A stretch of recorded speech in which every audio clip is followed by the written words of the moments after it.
Hi Ratnesh and Madhuri, welcome back to the session after the interval. In this class, we were going to map yogas and behaviors to the people types. So, given a people type, what is the applicable yoga or what is the type of behavior that is applicable? So, as you can see on your screen, the six people types have six recommendations from Krishna as to which vehicle they should board on their way to the destination at that particular stage or phase in their journey. Let me go through it. We saw that the lowest type was a bhakta, who are only worried about what their senses and mind are demanding. So for them to be able to go to the next class, from first class to the second class, they need to study the curriculum, which is dharmic behavior, which is nothing but going with the flow or working in larger interest. We'll see this in a bit more detail because it is important to first understand what is dharmic behavior and then start with yoga. Otherwise, there could be a problem if the foundation is not very strong. And the foundation has to be that of dharmic behavior. So that is why uh, Sadguru Vamanrao Pai always used to say, before becoming a yogi, become upayogi, which means before you are elevated to the post of CM, become a deputy CM like that, you know. So, uh, so we'll see what is becoming upayogi is. And once we are into the second standard, we become artha. The main goal of an artha is dukkha nivrutti. As we saw, the person is totally fraught with problems in his life. And he just wants somehow all these problems to go away magically. For him, the curriculum is Bhakti Yoga. Then there comes Jigyasu. Once Dukkha Nivrutti happens, he starts having questions. That is where he becomes Jigyasu. And that is where the main aim of his life becomes Jnana Prapti, for which the prescription or curriculum is Jnana Yoga. Suppose all the problems go away, he has got answers to his questions also. Then comes Artharthi. The main aim here in fourth standard is Sukha Prapti, which is, all the knowledge that you have gained that now needs to be put to use in your life so that you can start getting the sweet fruits of that knowledge. And that can only be done through Karma Yoga. That is why Karma Yoga is recommended for standard 4. So after Sukha Prapti, after getting Jnana, after having all your problems solved, and after knowing that sense pleasures are irrelevant to your state of mind, you become Jnani, ready to go in the final standard of the school, which where the aim is Ishwar Prapti. Because Ishwar Prapti has not happened. Mirabai is still different from Krishna, and that is why she is in love with Krishna. So, uh, over here, Sankhya Yoga is recommended where you are supposed to observe Sakshi Bhav. Now, Sakshi Bhav also means that there is an observer and there is something to be observed.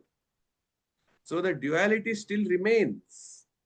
But once you become expert at Sakshi Bhav, uh, what happens? How duality goes away and how you are established in Advaita. In other words, how do you become Paramatma? So up to 5 standards is what you can do and you should do. But earlier we have seen one universal law: action plus reaction is equal to result. So action is up to fifth standard, up to observing Sakshi Bhav.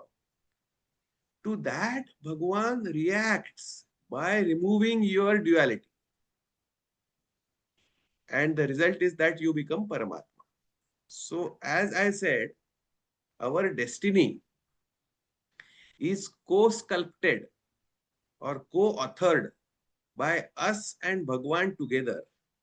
Both the extremes, where on in one extreme we think that we are in control of everything. That is wrong, because we are obviously not controlling everything in our life. The second extreme is also equally wrong, that I am a puppet in the hands of Bhagwan. So I have no control, nothing I can do. Uh, there's no point in studying. If Bhagwan wants me to pass the exam, he will elevate me. If he wants me to fail, then no matter how much I study, I'm going to fail. So that extreme is also equally wrong.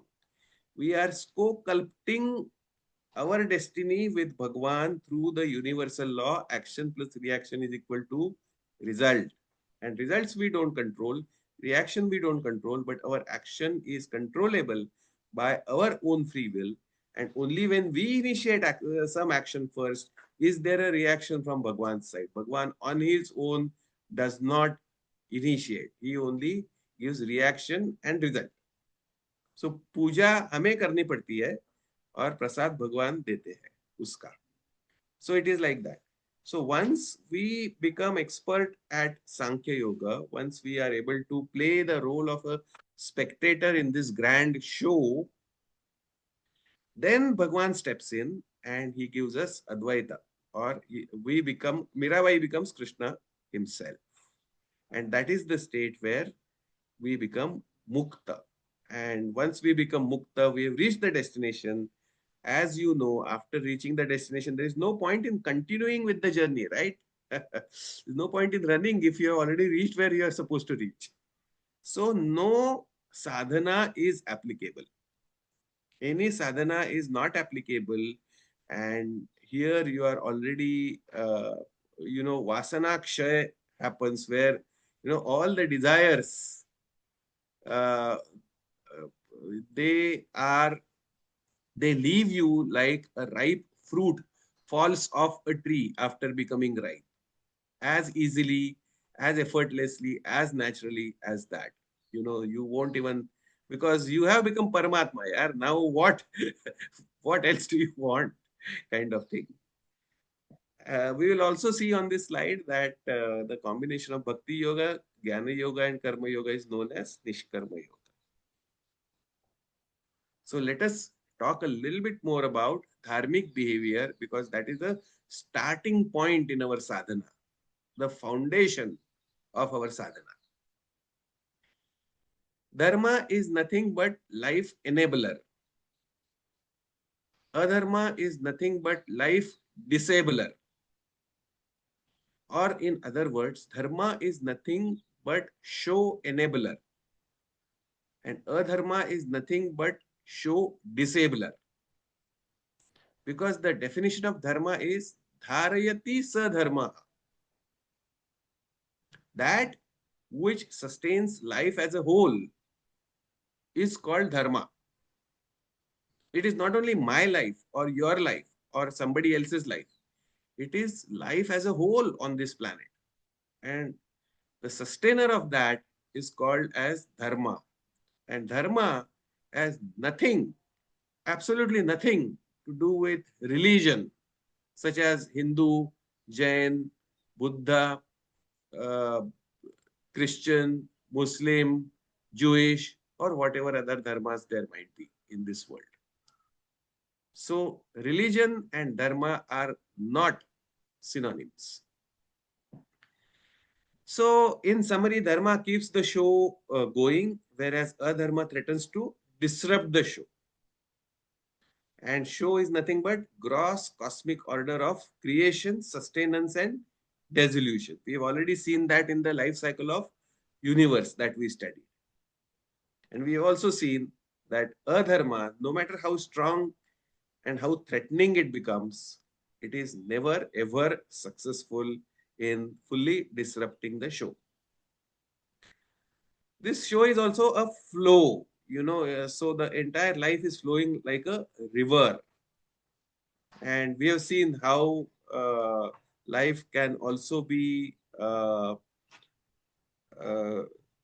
compared with a water drop that is traversing its own unique trajectory before merging into the ocean. So there is an element of flow in this show. The show is flowing. So going with the flow is dharma, and trying to go against the flow or even to remain stationary is adharma. You have to move on with the current. Now, flow is nothing but subtle cosmic order of natural laws. So you have to be aligned with your environment, aligned with your nature, become one, become homogeneous rather than try and remain heterogeneous. Eventually, the current will sweep you through along with it. But if you resist, you only will suffer. And if you assist, it is only for your own good. So again, because as human beings we have free will, it is up to us whether to go with the flow or go against the flow. And there is nothing called as neutral position. Even if you try to remain stationary, you are still resisting the flow, because in a flow that is flowing, uh, to remain stationary will also need effort on your part. So the most effortless and the best possible strategy is to go with the flow. So, note is that please note that natural laws such as the law of gravity are not to be confused with the man-made laws such as income tax laws or man-made customs such as the custom of sati, because Hindus did have this very bad custom of sati, which was man-made. Bhagwan never asked us to follow sati. And then people had to go against sati to eradicate it. So somebody may raise a question like, you are saying, go with the flow. So sati ho raha hai, so why should I go against sati, and then why should I try to eradicate it, because will I not be swept away and will I not suffer? So no, because that is man made. If you go against God made stuff, you will suffer, and then you are going against the flow. But if you resist man made stuff which doesn't make sense, then that may become your swadharma, and that is where you will probably enjoy the most. So, here, while considering flow, it is very important to differentiate between what is God made and what is man made. God made always assist, man made assist if appropriate, resist if not appropriate. And that together is dharmic behavior. So why should we go with the flow? This particular slide will tell you why we should go with the flow. Imagine an electronic treadmill which is running at its own pace. Now you are boarding the treadmill in order to do workout. Tell me at what speed will you run on the treadmill? If you run faster than the treadmill, then there is a problem, because you will fall flat on your face. Don't try it, otherwise you may hurt yourself. On the other hand, if you go slower than the treadmill, then you will fall back. Again, please don't try, because you'll hurt yourself. You'll hurt the back of your head. You'll bang the back of your head on the floor. So, what is the most optimal strategy on a running treadmill? It is to keep running at the same pace that the treadmill is running at. And all this is common sense. And we do this intuitively when we go to the gym. Unfortunately, it is not so clear, obvious, and intuitive in our own lives. And that is why we keep falling flat on our face or banging the back of our head and hurting ourselves. So, dharmic behavior is nothing but running on the treadmill at the same pace that the treadmill is running at. You are not setting the pace for the treadmill.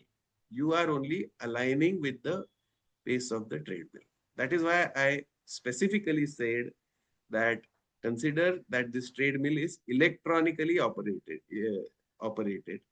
or electrically operated, whatever is the correct version, and is running at its own pace, which of course you can set up front, but you know what I mean.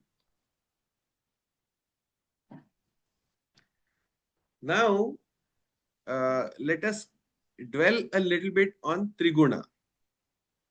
Triguna is called as Anatma or material nature or Prakruti because it is not soul, it is everything else but soul. And that everything else or Padartha is divided into three properties Sattva, Raja, Tama. We have studied that, but this is just a quick revision. Sattva represents knowledge and illumination. Rajas represents excess and hyperaction, and tamas represents ignorance and inertia. And we know that all three properties are necessary for the show to go on, just like both centrifugal and centripetal forces, which are opposite in nature, are required for the atom to remain in balance. Otherwise, it will either implode or explode. So why I brought in Triguna here is because running faster than the treadmill is Rajas. Running slower than the treadmill is Tamas. And running at the pace of treadmill is Sattva. And Sattvic behavior is equal to Dharmic behavior. What we should try and achieve from a behavioral perspective in our life is to maximize Sattva Guna in our life and minimize Rajo and Tamo Guna in our life. It is impossible for any living being to completely eliminate both Rajo and Tamo Gunas from life. 100-0-0 is impossible distribution for any living being or any human being to have. Our effort should consciously be in the direction where Sattva Guna becomes more and more predominant, or our pace becomes as close to the pace of the treadmill as possible for maximum percentage of the time, for as long as we are running on the treadmill. So this discussion gives rise to three types of behavior: sattvic behavior, rajasic behavior, and tamasic behavior. What does it exactly mean? I mean, how do I know that my behavior is sattvic? So sattvic behavior is nothing but behavior in the interests of self as well as others. Mera bhala or sabka bhala. This is sattvic or dharmic behavior at its best. Working in larger interests or working in the interests of all stakeholders. That is the perfect behavior. Rajasic behavior is behavior in self-interests, but not in the interests of others. So, what we can call as, in colloquial terms, selfish behavior, where I am doing a lot of work, but all that is to fill my own coffers, fill my own pockets, get more. So, Rajasic behavior is probably an indication that my focus has still not shifted from the material path to the spiritual path. I am trying to get something. I am not trying to become what I should become. That is the indication. So we can know Rajasic behavior if we know the intent behind our actions. So we can just stop in the middle of something and we can ask ourselves a question. Why am I doing this?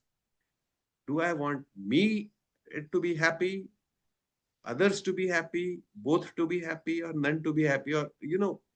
So just by finding out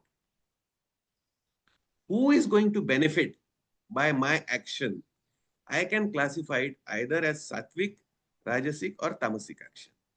Tamasic behavior is totally lose-lose behavior.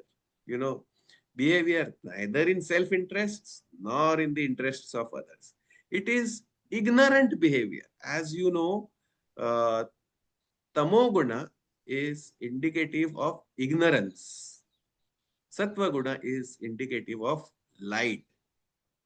Rajoguna is indicative of hyperaction, whereas Sattva Guna is indicative of optimal action. So, all this discussion will easily make us understand what behavior can be termed as sattvic, what is rajasic, and what is tamasic behavior. Sattvic behavior is win-win, rajasic behavior is win-lose, which is I win, you lose, and tamasic behavior is lose-lose.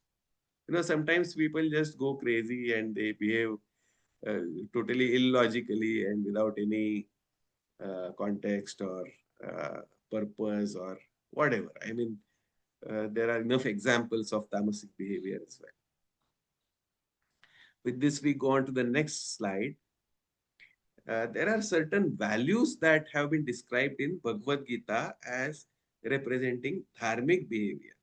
Because naturally, when Krishna brought up the topic of dharmic behavior for abhaktas, Arjuna straight away came up with the question, how do I know my behavior is dharmic? Or how do I know anybody's behavior is dharmic? Tell me some values that I can spot and classify as dharmic.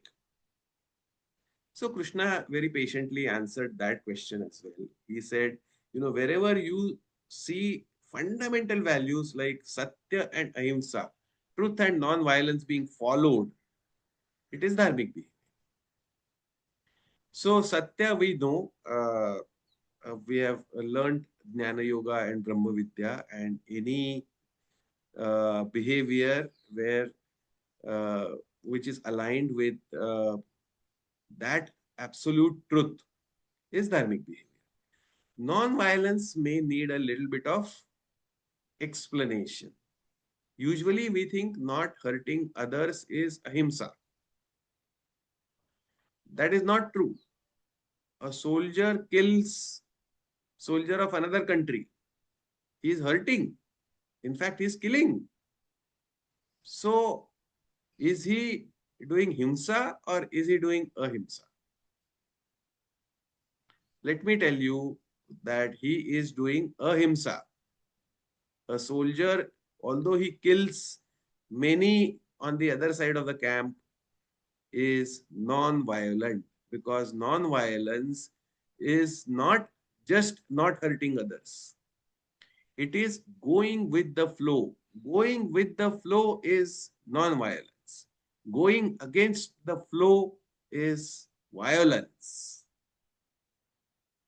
So let us redefine violence in our own belief system. And then we will be correctly uh, following this particular value, which is at the apex of dharmic behavior. Imagine, misunderstand what chaos it can create if we misinterpret the apex value in dharmic behavior. That is what we see happening in history, even in present times, and all around us. That people do not understand what is ahimsa. They want to follow ahimsa. That is why they follow their own version of ahimsa, and it creates a lot of problems. So let me not get into examples of this for want of time.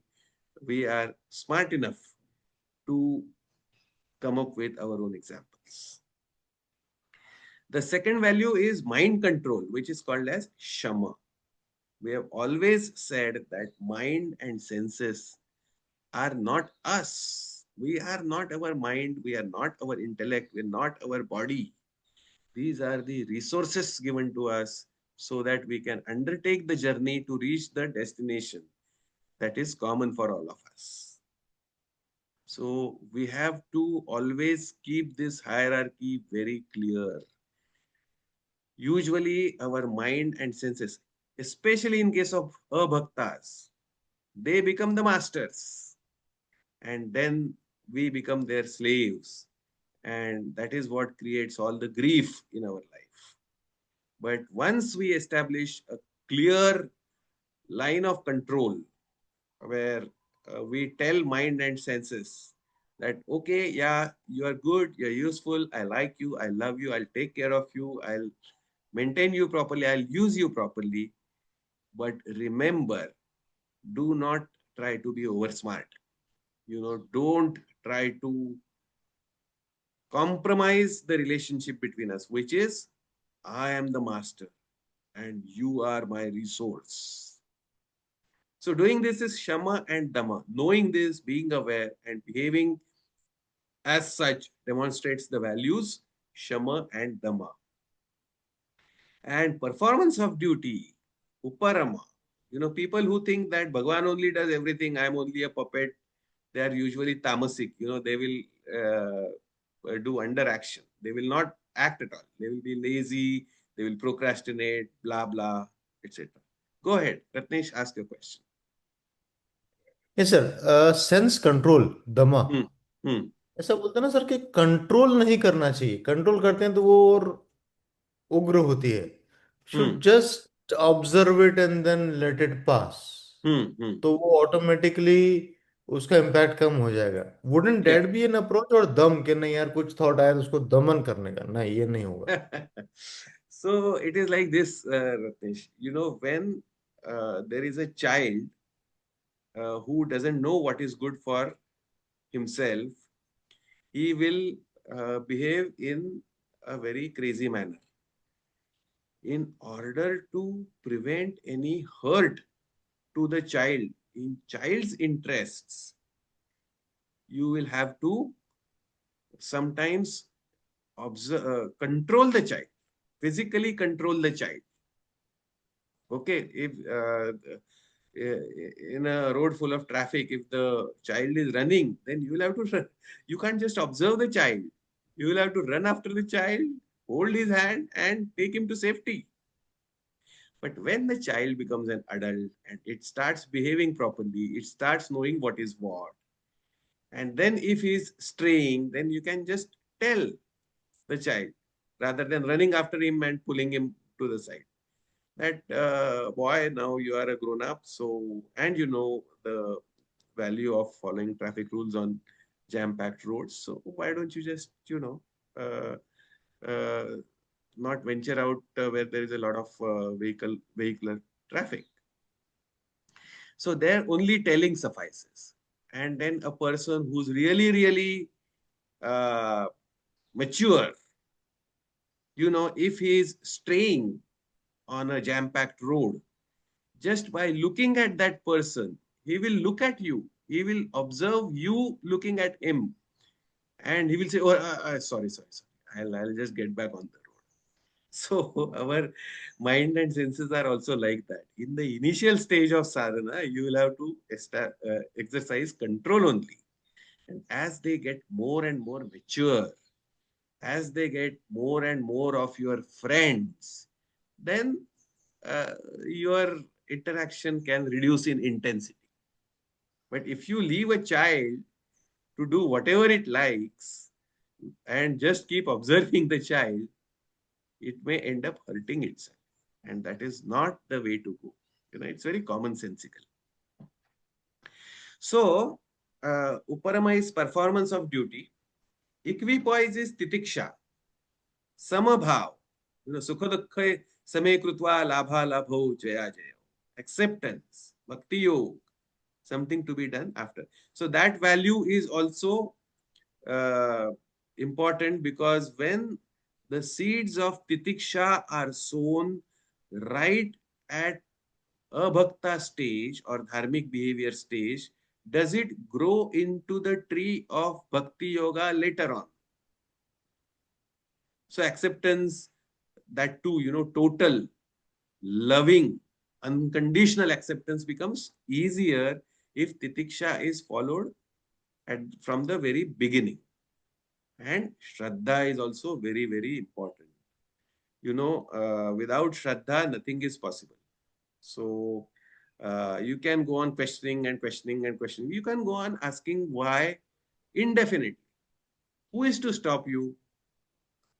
Whatever answer you give me, I always ask why. Then you will answer that why. And then I'll question again, why? And there is no end to it. That's why even in management theory, it is said that you should not ask the question why more than 5 times. And that is possible only with some element of Shraddha. It is always a deadlock. Like Shraddha doesn't come before experience, faith doesn't come before experience, but uh, you cannot have the experience without having faith in the first place. So it's a deadlock situation. But we in IT know how to break a deadlock situation. And we use the same technique to break the deadlock between faith and experience, even in our life, where we start with a little bit of Shraddha and then build a positive spiral where little bit of experience will follow our Shraddha. Then, based on that little bit of experience, we go to more Shraddha, and then more experience will follow. And this will get into a spiral where finally, fully, we are not only faithful, but our experience also aligns accordingly. Contentedness, samadhan is also very important because unless you have samadhan, it is not complacency, it is contentedness. Complacency is whatever happens, you are okay with it. No, we are definitely going for some results.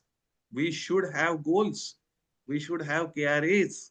We should have purpose in every action that we do. Because otherwise, life just becomes random, and life is not random. There's a definite path that we are following. There's a definite destination we are going to. And having desire is not bad at all. Having non-attached desire is important. Attachment or detachment to desire is bad. So contentedness is again foundation of dharmic behavior. And there are some advanced values such as daya, kshama, shanti, and so on. Go ahead, Ritesh, ask a question. Sir, non-attached desire, is it possible? Yes, it is attach possible. Desire तो है, मतलब मुझे ज्ञान चाहिए, तो that's my Yes. Attach desire. No, it can be non-attached also. Because I'll tell you the difference between attached desire and non-attached desire. Attached desire is influenced by results. Non-attached desire is not influenced by results. But sir, desire जब मैं पहली बार करूंगा, तब तो वो मुझे result देख के ही करूंगा ना. ठीक है, कर्म में मैं नॉन अटैच होके बाद में एक्सेप्टेंस करूंगा, लेकिन जो पहला करूंगा, पहला स्टेप जो लूंगा कि मुझे आईआईटी में होना है, तो वो तो मैं रिजल्ट के हिसाब से ही बना रहा हूँ ना डिजायर.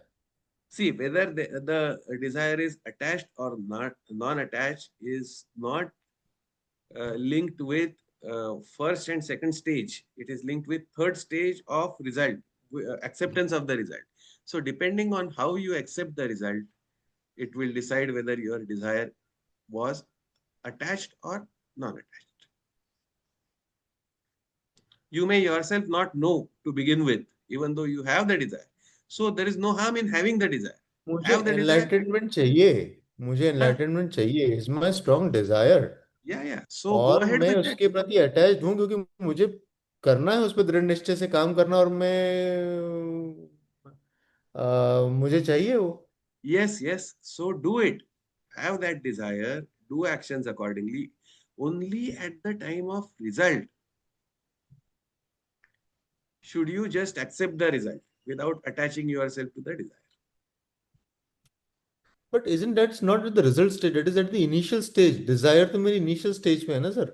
हाँ, तो कर्म initial करने से stage, पहले डिजायर होगी तभी कर्म करूंगा मैं. yes. So have the desire, do your karma, and only at the acceptance stage get detached from it.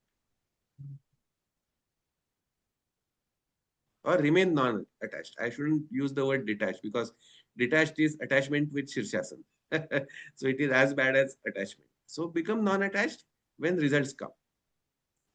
पूजा भगवान की करते हैं वो भगवान को प्राप्त करने के लिए ही करते हैं, प्रसाद प्राप्त करने के लिए ही करते हैं. तो वही मन में रख के करना है. लेकिन पूजा हो जाने के बाद जब प्रसाद का टाइम आता है, at that time we should quietly go away. It is like what we do in case of our children also, isn't it?